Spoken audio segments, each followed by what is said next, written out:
Hello दोस्तों, कैसे हैं आप सभी लोग। मैं आशा करता हूँ आप मस्त हो, चंगा हो, स्वस्थ हो।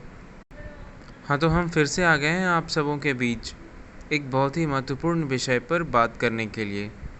इसके पिछले वीडियो में हमने बात की थी सस्टेनेबिलिटी। सस्टेनेबिलिटी समय की मांग है और अब कोई भी इंसान इससे अनजान नहीं रह सकता। हमने ये भी जाना था सस्टेनेबिलिटी वो हर छोटी कोशिश है जिससे हम अपने आने वाली पीढ़ी के लिए वो बचा सकते हैं जो हमने अपने जीवन में देखा है, जो भी उपयोग में लाया है, और वो हर वस्तु जिसे हम बहुत प्यार करते हैं। हाँ, फिर यही तो वो सस्टेनेबिलिटी है जिसे हम ढूंढने निकले हैं और जिसकी तलाश हम सबको है। क्या आपको पता है आपके हम सब के बीच ये सस्टेनेबिलिटी बैठा है, साथ खड़ा है हर वक्त।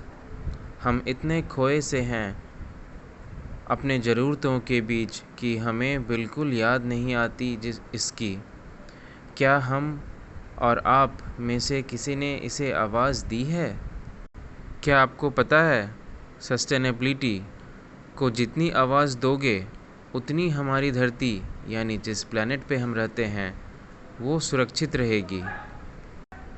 पर हम तो आवाज़ लगाना दूर की बात भूल पर भूल करे जा रहे हैं, और इस भूल की सीमा भी हमने तय नहीं की है क्योंकि धरती ने भी हमसे उम्मीदें छोड़ दी हैं। अब वो समय है जब हम खुद को जाने हम क्या कर रहे हैं, वो कौन कौन सी भूल है जिन्हें हम अनजाने में दोहराए चले जा रहे हैं। और बताऊं कैसे एक छोटी सी भूल बड़ा विकराल रूप ले लेती है, ये हम देख पा रहे हैं। धरती चीख रही है, चिल्ला रही है, अब बस करो नहीं तो मेरा अंत बहुत पास चला आएगा। फिर तुम्हारी भावी पीढ़ी कुछ नहीं देख पाएगी। तो अब प्रश्न है हम अब क्या कर सकते हैं, वो कौन से कदम ले सकते हैं, कहाँ से शुरुआत करें कि हम अपनी धरा को बचा सकें और अपनी आने वाली पीढ़ी के लिए बिल्कुल वैसे ही धरती छोड़ जाएं जो हमने अपने काल में देखा है।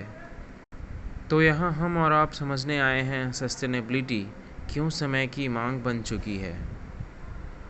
हम कम से कम क्या कर सकते हैं जिससे हम गंभीर से गंभीर परिणाम को कम कर सकें या उसे टाल सकें। देखिए, हम सब तो अपने ज़रूरतों में बंधे हैं। ये ज़रूरतें हमें एक तरफ विकास की ओर ले जाती हैं और दूसरे तरफ एक बहुत ही अपरिचित यानी कि अनफोर्सीन संभावनाओं मीन्स सर्कमस्टेंसेस को भी बुलावा दे रही है और बहुत ही पास चली आ रही है ये। तो यहाँ हम जानेंगे कैसे हम अपनी उन ज़रूरतों को सस्टेनेबल ढंग से पूरा कर सकते हैं और जहाँ तक संभव हो उनके विकल्प ढूंढ सकते हैं।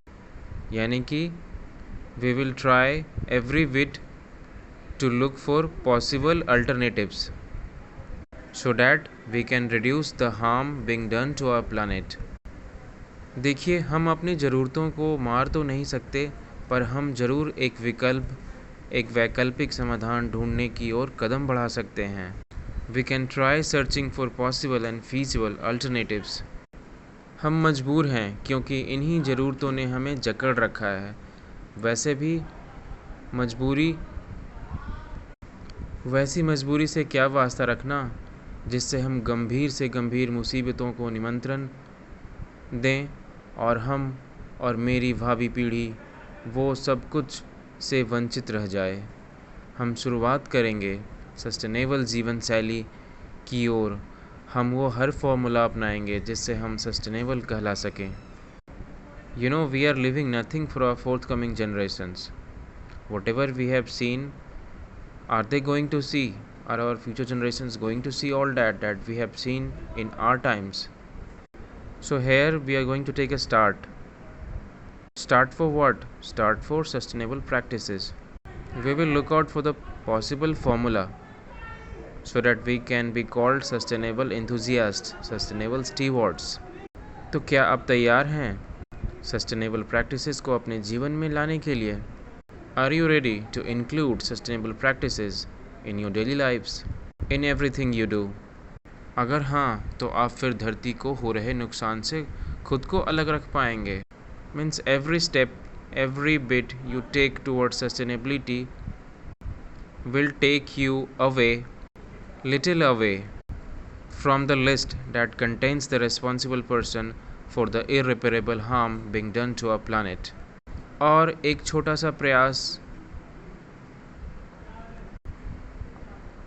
सा प्रयास आपका धरती को एक कण की राहत दे जाएगा. Means it can provide a bit of a sigh of relief to our livable planet. जानेंगे हम सस्टेनेबिलिटी की अगली वीडियो एडिशन में क्या और कैसे शुरुआत करें वो हर संभव प्रयास जिससे आप सस्टेनेबिलिटी इंथुजियास्ट यानी सस्टेनेबिलिटी उत्साही कहला सकेंगे. मिलते हैं अगली कड़ी में. तब तक के लिए आप अपना ख्याल रखें और अगर आपको ये सीरीज़ अच्छा लग रहा है तो चैनल को सब्सक्राइब करें और हमारे साथ जुड़ें. कमेंट में बताएं कैसी लग रही है आपको ये सारी बातें और आप क्या विचार रखते हैं इस पे. जय हिंद.